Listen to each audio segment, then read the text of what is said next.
నువ్వు ఏల్సిందే నువ్వు అని వాళ్ళు బాగా గొడవ చేస్తే ఇక తప్పదయ్యా అని సింహాల బోన్లో పడేయటానికి ఆజ్ఞాపించాడు. తీసుకెళ్లి ధాన్యాల్ని సింహాల బోన్లు వేస్తే చక్కగా సింహాలన్నీ కూడా రెడీగా ఉండి చాలా రోజుల నుంచి వాటికంటే ఆహారం పెట్టలేదంట.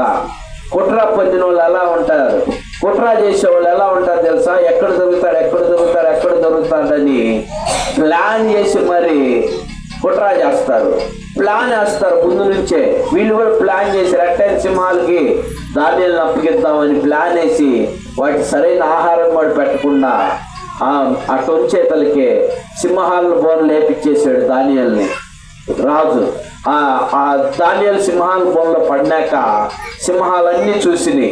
ధాన్యాలకు మరి ఏంగల్ని బాధ కలిగి ఉండొచ్చు, భయం కలిగి ఉండొచ్చు, మేబీ భయం కూడా కలిగి ఉండొచ్చు, ఎందుకంటే మనలాంటి మనిషే కాబట్టి మొదట భయం వచ్చి ఉండొచ్చు. కానీ ధాన్యాలు మర్చిపోలేదు, దేవుణ్ణి నిత్యం స్తుతిస్తానని కనపరుస్తానన్న మాట మర్చిపోలేదు. మొదట శరీరంతో ఉన్నాడు గనక ఆ సింహాలను చూడంగానే ఎవరికైనా భయం వేసింది గనక ఆ భయం కలిగి ఉండొచ్చు. వెంటనే ఆ భయానికి దానియేలు ఏం చేశాడంటే, నా దేవుడిని నేను ఆరాధిస్తానని ఒప్పుకున్నాను గనక, నేను ఇంక కొద్ది నిమిషాల్లో చచ్చిపోబోతున్నాను గనక, అయినా నా దేవుడిని నేను చచ్చిపోయేటప్పుడు కూడా ఆరాధించాలని మోకరించి నా జీవితకాలం అంతా నేను యెహోవా మందిరంలో నివాసం చేస్తానని గుర్తు చేసుకొని అంతే మోకాళ్ళ మీద ఉండి ప్రార్థన చేయటం మొదలు పెట్టాడు దానియేలు.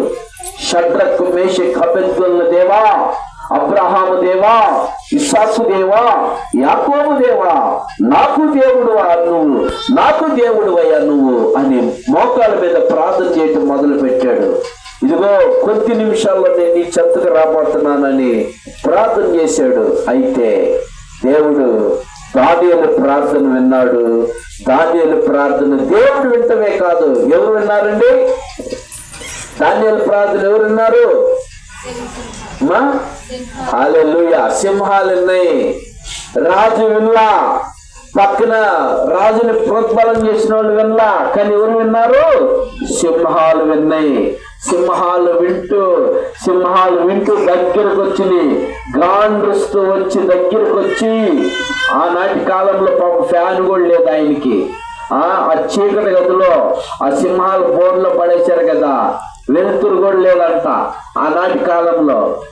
ఆయన దగ్గరికి గాండ్రించుకుంటూ వచ్చి ఆ సింహాలు చుట్టూ దానియేలు చుట్టూ